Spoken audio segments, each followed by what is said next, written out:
Administration has turned crisis into opportunity during these first 100 days in office. But to build on that, the president calling on lawmakers, Democrats and Republicans, to help. Joined once again this morning by Washington correspondent Jesse Tenor, who is live in Washington. Jesse, good morning. Let's begin here. Tell us more about the nearly $2 trillion plan to fund a national family and medical leave program.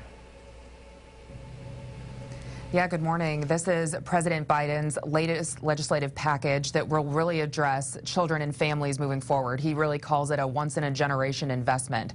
And so it does fund the national paid leave program, like you said, but it also would provide free preschool and 2 years of community college for Americans and address some funding in other areas like Pell Grants in historically black colleges and universities. It would also look at child care and health care and ways to make that more affordable. One is essentially kind of putting a limit on how much Americans would have to pay for child care depending on their income. And then it also looks at extending certain child tax credits that were extended under some of these COVID relief bills that would expire at the end of the year or in a couple years. And so they plan on, the president did propose raising taxes on the wealthiest Americans to pay for this, but Republicans have continued to push back on any sort of tax increases. Yeah, I mean, no real surprises here. So let's talk a little bit more about how Republicans in Congress are responding to the president's address.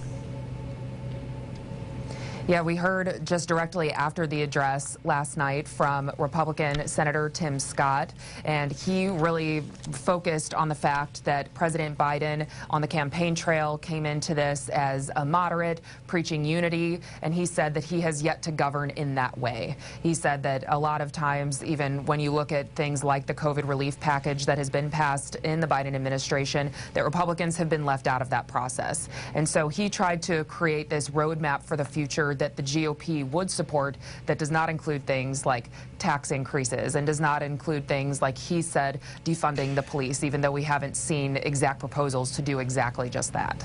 All right, Jesse, thank you so much for your coverage there. Now, coronavirus restrictions did limit that audience to about 200 members.